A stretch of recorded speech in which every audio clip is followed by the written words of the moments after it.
नमस्कार, मैं हूं शिवेंद्र श्रीवास्तव और आप देख रहे हैं श्रेष्ठ भारत। औलाद की चाहत में इंसान तमाम जतन करता है। जिसकी संतान नहीं हो रही होती है वो हर तरीके की मन्नतें मांगता है, मेडिकल साइंस का सहारा लेता है, पूजा पाठ करता है और हर वो जतन करता है जिससे उसका घर भर सके।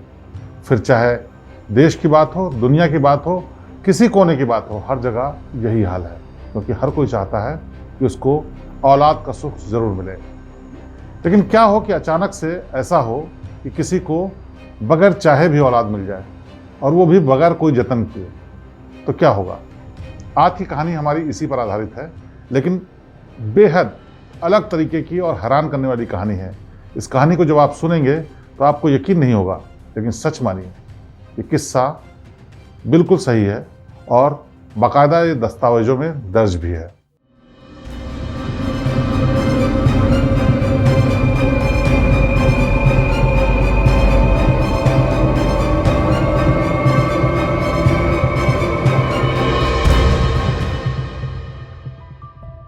पश्चिमी अफ्रीका में एक जगह है आइवरी कोस्ट। वैसे तो बहुत खुशहाल इलाका है, लेकिन वहाँ पर जो ट्राइबल जातियाँ हैं आसपास बहुत रहती हैं। काजू और दूसरे प्राकृतिक संसाधनों की वहाँ भरपूर मात्रा पैदा होती है, इसलिए वहाँ एक्सपोर्ट इंपोर्ट का बिजनेस बहुत ज़्यादा है। तरह तरह के जो हैंडीक्राफ्ट के सामान हैं वो भी बहुत बिकते हैं और वहाँ की जो लोकल जनता है इन्हीं चीज़ों का व्यापार करती है। बात है साल 1993 की। रिप्लेस के रिप्रेजेंटेटिव, रिप्लेस के बारे में हम आपको बता देते हैं पहले। रिप्लेस एक ऐसी ऑर्गेनाइजेशन है जो दुनिया में हो रहे तमाम ऐसे हैरान करने वाले किस्सों को सजोती है जो होते सच हैं लेकिन बेहद हैरान करने वाले होते हैं, और उनके जुड़े हुए तमाम सबूतों को भी अपने पास इकट्ठा करती है, चाहे वो खरीद के चाहे दान में लेकर के अपने पास रखती है, ताकि लोगों को पता चल सके कितनी हैरान करने वाली चीज़ें दुनिया में इधर उधर हो रही हैं। तो इन्हीं रिप्लेस के एक रिप्रेजेंटेटिव आइवरी कोस्ट में गए हुए थे कुछ नया तलाश करने के लिए, नया ऐसा जो बेहद अलग हो, जिसके बारे में दुनिया को बताया जा सके। तमाम चीज़ें देख रहे थे, कहीं वहाँ का हैंडीक्राफ्ट देख रहे थे, कहीं वहाँ के कल्चर के बारे में पता कर रहे थे, कहीं वहाँ जो तमाम समाज के लोग करते हैं वो पता कर रहे थे। ऐसे में वो एक एंटीक की शॉप पर पहुँचते हैं जहाँ तरह तरह की चीज़ें रखी हुई थी। पुरानी तलवारें, ढाल, खिलौने, लकड़ी की मूर्तियाँ, पत्थर की मूर्तियाँ और तमाम ऐसी चीज़ें। वहाँ अभी कुछ वो तलाश ही रहे थे, तब तक दुकान का जो मालिक था उसने पूछा कि आपको क्या चाहिए। उसने कहा कुछ ऐसा जो बिल्कुल अलग हो, जिसके बारे में दुनिया ने सुना ना हो, यकीन करने लायक ना हो। थोड़ी देर बात होती रही। ऐसे में दुकान के मालिक ने कहा कि मेरे पास एक बड़ी अद्भुत मूर्ति है। उसने कहा बताइए उस मूर्ति के बारे में। जब मूर्ति के बारे में पूछा तो उसने बताया ये मूर्ति ऐसी है कि इसको जो भी छू लेगा वो प्रेग्नेंट हो जाएगा।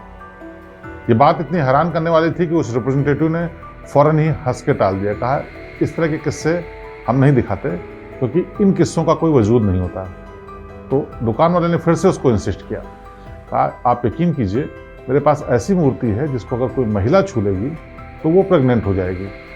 अब बार बार कहने के बाद रिप्ले का जो रिप्रेजेंटेटिव था उसने सोचा कि अब काफ़ी बहस हो चुकी है, मैं इसको बेयकीन ही कर चुका हूँ, बावजूद उसके इंसिस्ट कर रहा है, तो एक बार ट्राई कर लेते हैं। उसने पूछा कि इस मूर्ति का क्या दाम है। जो दुकान वाले ने दाम बताया वो काफ़ी कम थे, तो इस रिप्रेजेंटेटिव ने सोचा कि क्यों ना इस मूर्ति को ट्रायल के तौर पे ले लूँ, अगर कुछ नहीं होगा तो अपने पास से पैसे दे देंगे और कंपनी या हमारी ऑर्गेनाइजेशन को कोई नुकसान भी नहीं होगा। लेकिन उसने मजाकिया अंदाज में फिर आखिर में उस मूर्ति को ले लिया।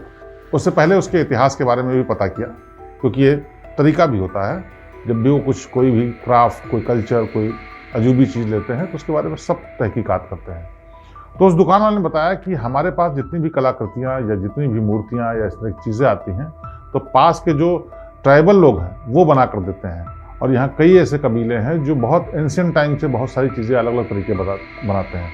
ज़्यादातर चीज़ें पत्थर और लकड़ी की होती हैं, लेकिन वो अपने क्राफ्ट की चीज़ें या अपनी जो सोच रखते हैं उनके बारे में बताते हैं। तो जो टूरिस्ट आते हैं कई बार वो लेते हैं, यहाँ के तमाम संस्थान उसको ले जाते हैं या फिर लोकल मार्केट में बिक जाते हैं। ये सब बताने के बाद उसने पूरी डिटेल दी क्या है और एक मूर्ति दिखाई। उस मूर्ति में एक पुरुष और एक महिला की मूर्ति थी। महिला जो थी उसके गोद में एक छोटा सा बच्चा था, और जो पुरुष था उसको एक हाथ में छोटी सी तलवार और एक हाथ में आम का फल था जो कि लकड़ी का बना हुआ था और काफ़ी पुरानी मूर्ति थी। अब इस अधिकारी ने उससे और भी पूछना शुरू किया कि आखिरकार ये लकड़ी किस चीज़ की है। तो उन्होंने बताया जंगलों में एक बड़ी यूनिक सी लकड़ी पाई जाती है जो सालों साल खराब नहीं होती, पानी में भी नहीं खराब होती, बरसात में भी खराब नहीं होती, धूप से भी खराब नहीं होती। ऐसी लकड़ी से ये लोग बनाते हैं तमाम चीज़ें जिससे उसकी उम्र ज़्यादा हो। और कलर करने के लिए भी नेचुरल चीज़ों का इस्तेमाल किया जाता है, पेड़ की छाल से, पत्थर के कलर से या फिर और दूसरी घास से, तमाम तरीक़ों से ये लोग प्रोसेस करके उसको रंग देते हैं, क्योंकि वही नेचुरल तरीके से ट्राइबल्स के पास मौजूद होता है। कबीले के लोगों में आधुनिक संसाधन नहीं होते हैं, वो अपने औजारों से इनको कास्ट करते हैं, उनको बनाते हैं। इसलिए ये मूर्तियाँ जो हैं या कोई भी कलाकृति है वो टेढ़ी मेढ़ी जरूर होती है, लेकिन देखने में सुंदर लगती है और पता चलता है कि ये किसी ट्राइबल जगह से या किसी की पारंपरिक जो व्यवस्था है, पारंपरिक जो तरीका है उस पर बनाई गई है। खैर, ये सब बातें होने के बाद इस अधिकारी ने उस दुकानदार से इस मूर्ति को ले लिया और उसके लिए महज $20 चुका भी दिए, वो भी अपनी जेब से। और इस मूर्ति को लेकर के इसने ऑफिस में एक जगह रख दिया। लोगों को इस मूर्ति के बारे में बताया भी ताकि लोगों को पता चले कि ये अजीबोगरीब चीज़ लेकर के आए हैं जिसके बारे में ऐसी बात कही जाती है। जाहिर सी बात है, ऑफिस में भी तमाम लोग हंसते रहे, इसके बारे में मजाक उड़ाते रहे। किसी ने किसी के बारे में कुछ मजाक किया, किसी ने किसी के बारे में मजाक किया, लेकिन किसी ने यकीन नहीं किया। अब ये लकड़ी की मूर्ति उस ऑफिस में आके रखी जा चुकी थी और 1-2 दिन गुजर चुके थे। उसी ऑफिस में एक लड़की काम करती थी, उसका नाम था लूसी, जो कि रिसेप्शन पर काम करती थी। और उसको भी ये बात पता चली कि ऐसी मूर्ति आई है जिस मूर्ति के बारे में ऐसा ऐसा कहा जा रहा है। उसने भी मजाक उड़ाया, लेकिन मजाक उड़ाते उड़ाते उसने मूर्ति को छू भी लिया कि इसकी लकड़ी कैसी है, इसकी बनावट कैसी है, ये दिखने में कैसी है, फील कैसी हो रही है। ये देखने के लिए उसने लकड़ी की मूर्ति पे महिला जिस तरफ बनी थी उस तरफ कंधे पे हाथ रख करके उसको छू के देखा। बात आई गई हो गई, लेकिन 3-4 दिन बाद उसने बताया कि उसकी हालत कुछ अलग हो गई है। और जब उसने ये बताया तो लोगों ने सोचा कि शायद तबीयत खराब होगी, छुट्टी ले ले। उस छुट्टी के बाद जब वो लौट करके आई, उसने बताया कि वो गर्भवती हो चुकी है। हैरानी की बात यह है कि लूसी का न तो कोई बॉयफ्रेंड था, ना उसकी शादी हुई थी और ना ही कोई ऐसा तरीका उसने अपनाया था जिससे कि वो गर्भवती हो सकती। लेकिन इस मूर्ति को छूने के बाद उसके साथ ऐसा हुआ। ऐसे में उस अधिकारी को याद आया कि दुकान वाले ने उसको बताया तो था कि कोई अगर इस मूर्ति को छू लेता है तो वो प्रेग्नेंट हो जाता है। फिर भी उसने यकीन नहीं किया और मजाक में ही बात को उड़ा दिया। मूर्ति रिसेप्शन के पास एक टेबल पर रखी हुई थी और एक दिन उसी ऑफिस के अकाउंट डिपार्टमेंट में काम करने वाली किम्बरले नाम की एक लड़की ने उस मूर्ति को गलती से छू लिया। गलती से यूं, क्योंकि अब लोगों को शंका भी थी, डर भी रहे थे और चाहते नहीं थे कि इसका कोई एक्सपेरिमेंट करें, तो उससे बच के निकलते थे। लेकिन बच के निकलने में किम्बरले का हाथ इस मूर्ति से टच हो गया और उसके 3 दिन बाद उसने भी इत्तला दी कि वो गर्भवती है। हालांकि वो रिश्ते में थी और उसको इस बात का भी फ़ायदा दिया जा सकता था, इस शक का भी फ़ायदा दिया जा सकता था कि चूंकि रिश्ते में है इसलिए ऐसा हो गया। लेकिन लूसी का जो केस था वो बेहद हैरान करने वाला था। लेकिन अब ये दूसरा केस भी आ चुका था जिसमें किम्बरले नाम की लड़की प्रेग्नेंट हो गई थी उस मूर्ति को छूने के बाद। अब लोगों का शक और उनकी जो विश्वास था इस पूरे मामले पे वो थोड़ा थोड़ा बढ़ने लगा। मूर्ति के बारे में चर्चा होने लगी कि क्या वाकई ये बात सच है, क्या ये वाकई ये बात हकीकत है, इस मूर्ति को छूने से कोई प्रेग्नेंट हो सकता है। अब चूंकि ये संस्थान भी ऐसा था जहाँ पर ऐसी हैरान करने वाली चीज़ें रखी जाती थी, उनके बारे में डिस्कशन किया जाता था, रिसर्च की जाती थी, तो ये सोचा गया कि इस मूर्ति को ट्राई किया जाए, यानी इसको दिखाया जाए कि वाकई ये जो है मूर्ति ऐसा कर सकती है कि नहीं कर सकती है। 1-2 लोगों से बात की गई जो लोग शादीशुदा थे और चाहते थे कि उनको बच्चे हो जाएं।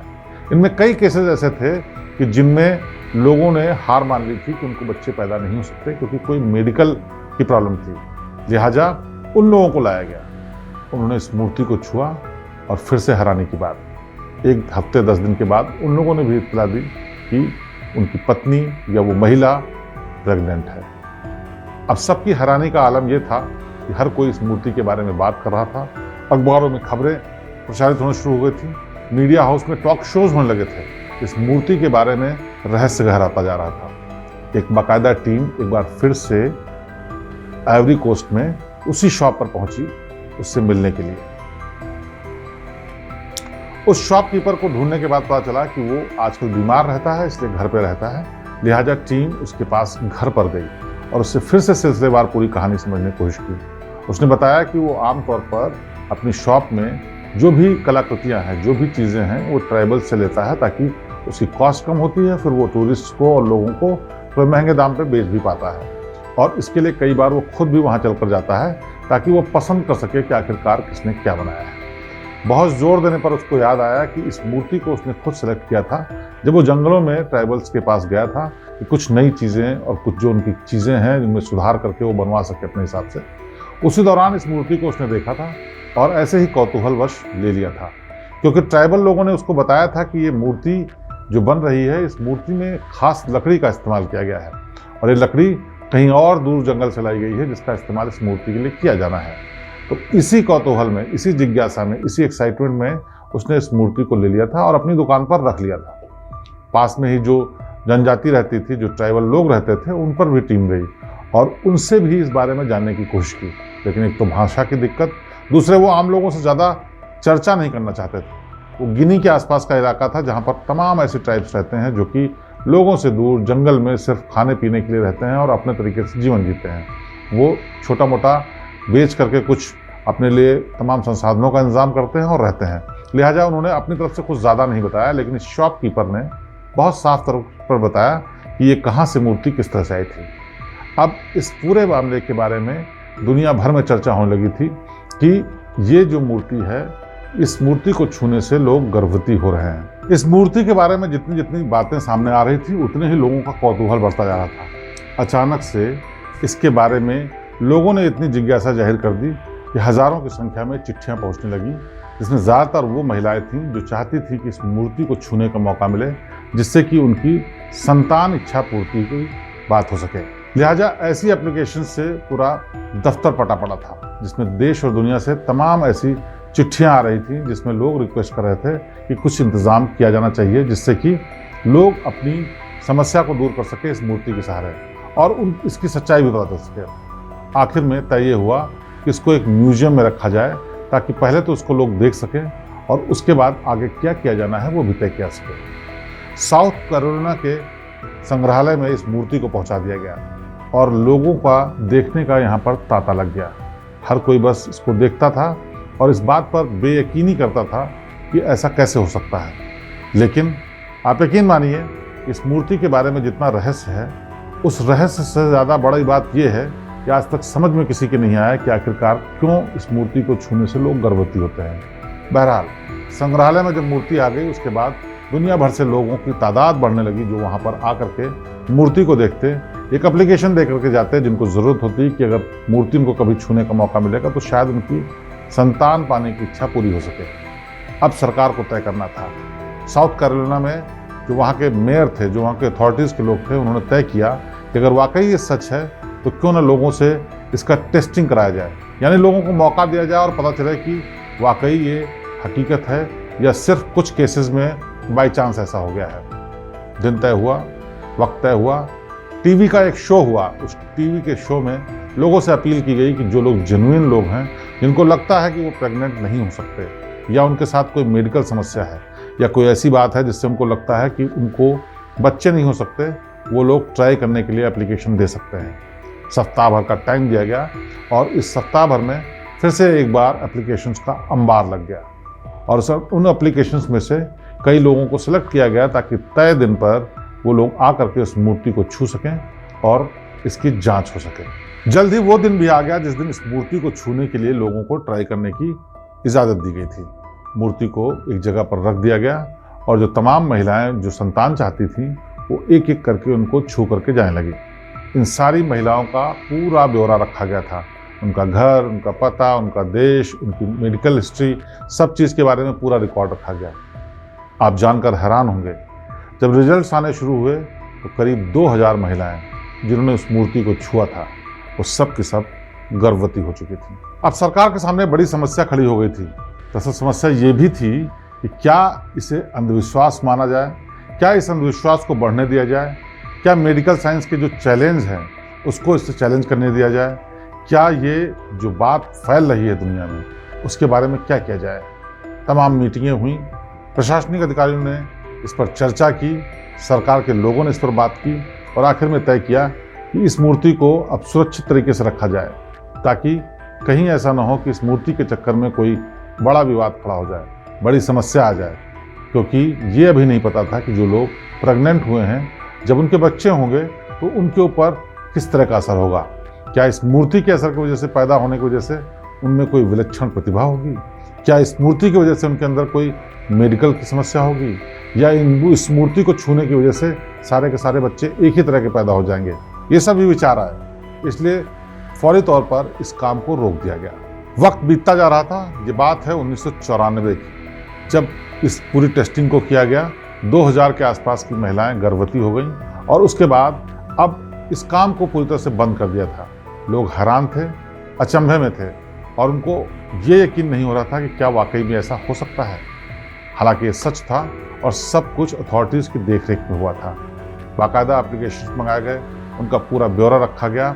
बाद में भी जब वो प्रेग्नेंट हो गई, उसके बाद के 9 महीने से पहले भी डॉक्टर्स की टीम उनकी जांच करने जाती थी कि कहीं ऐसा तो नहीं कोई अजीबोगरीब चीज़ शरीर में पल रही हो, कहीं ऐसा तो नहीं इसका कोई शरीर पर इम्प्लिकेशन हो। ये सारी चीज़ें जांच की जा रही थी। धीरे धीरे वक्त गुजरता जा रहा था और जो मेडिकल की टीम्स थी, जो डॉक्टर्स की टीम थी जो इन महिलाओं की जाँच कर रही थी, वो भी अपनी रिपोर्ट प्रशासन को दे रही थी। किसी में कोई दिक्कत तो नहीं है। हालांकि सब कुछ ठीक ठाक चल रहा था और किसी को किसी तरह की कोई शिकायत नहीं थी। जैसे नॉर्मल प्रेगनेंसी में होता है वैसी ही हालत सारी महिलाओं की थी। लेकिन अभी भी इस रिजल्ट का इंतज़ार था कि आखिरकार एक साथ 2000 महिलाओं की जब डिलीवरी होगी और इस मूर्ति को छूने वाले, हैरान करने वाले मामले के बाद डिलीवरी होगी, तो आखिरकार बच्चों के बारे में जो वो आशंकाएँ, जो उनके मन में दुविधाएँ, जो उनके मन में विचार हैं, वैसा ही होता है या कुछ अलग होगा। जल्द ही 1995 में वो वक्त भी आ गया जब इन महिलाओं ने, जिन्होंने मूर्ति को छुआ था और वो गर्भवती थी, उनके बच्चे पैदा होने वाले थे। जब लोगों के बच्चे पैदा होने शुरू हुए तो हैरानी की बात ये कि किसी को कोई विकृति नहीं थी, किसी को कोई समस्या नहीं थी, किसी को कोई विलक्षण प्रतिभा भी नहीं दिखाई दे रही थी। लेकिन सब के सब अपनी माँओं पर गए थे, यानी सबके चेहरे उनकी माँओं से रिजेंबल कर रहे थे। चाहे वो शादीशुदा लोग थे, रिश्ते में रहे लोग थे, कुंवारे लोग थे, या ऐसे लोग थे जो मेडिकली अनफिट घोषित किए जा चुके थे और उनको बच्चे नहीं हो रहे थे। ये बेहद हैरान करने वाली बात थी। लेकिन अभी भी डॉक्टर्स इस बात का इंतजार कर रहे थे कि जब ऐसा चमत्कार हो सकता है तो बेशक वक्त चाहे जितना लगे, लेकिन ये जो बच्चे होंगे इनके अंदर कोई ना कोई विलक्षण प्रतिभा जरूर होनी चाहिए। इनमें से ज़्यादातर बच्चों को 1995 में पैदा होने के बाद मेडिकल ऑब्जर्वेशन में रखा गया। डॉक्टर्स इनकी रिपोर्ट लेते थे, ब्लड के सैंपल लेते थे और तमाम उस चीज़ों की निगरानी करते थे जिससे कि पता चल सके कि इनके शरीर में कोई अजीबोगरीब या कोई अनोखा डेवलपमेंट तो नहीं हो रहा है। हालांकि उनको साल दर साल ऐसा कुछ भी नहीं मिला।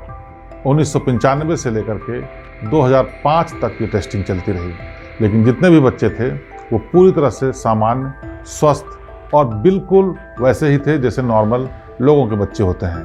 तो ये शक दूर हो गया लोगों का कि कहीं ऐसा तो नहीं इस मूर्ति के चमत्कार की वजह से अगर कोई बच्चा हुआ है तो उसके अंदर कोई अनोखी प्रतिभा या अनोखी विकृति होगी। लेकिन 10 साल बीत जाने के बाद जब किसी के अंदर कोई ऐसी चीज़ नहीं मिली तो डॉक्टर्स की टीम ने इनकी जांच करनी बंद कर दी। आज भी वो बच्चे पूरी तरह से सामान्य और स्वस्थ हैं और आज भी वो मूर्ति मौजूद है नॉर्थ यॉर्कशायर के उसी म्यूजियम में, सरकार और प्रशासन की निगरानी में। और इस बात का चमत्कार अपने अंदर ओढ़े हुए कि अगर उसको आज भी कोई छू लेगा तो वो गर्भवती हो जाएगा। तो बेशक ये कहानी यकीन न करने लायक है और लोगों को ये भी लग सकता है कि क्या इस तरह का अंधविश्वास हो सकता है, लेकिन ये सब दस्तावेजों में मौजूद है, सब सरकारी दस्तावेजों में इस तरह से मौजूद है, प्रूफ के साथ, ब्यूरो के साथ, कागजातों के साथ कि अगर इस मूर्ति को कोई छू लेता था तो वो प्रेग्नेंट हो जाता था। और ये आज के ज़माने में जब मेडिकल साइंस इतनी तरक्की कर चुकी है तब लोगों को यकीन करना मुश्किल है, लेकिन कुछ कुछ सच ऐसे होते हैं जो बेशक इन पर यकीन न हो, लेकिन वो होते हकीकत ही। तो आज एक कहानी ऐसी भी है, कहानी एक ऐसी मूर्ति की जिसको छूने मात्र से महिलाएं प्रेग्नेंट हो जाती थीं। अगली बार फिर किसी हैरान करने वाली कहानी के साथ आपके साथ पेश होंगे। तब तक मुझे दीजिए इजाजत। नमस्कार।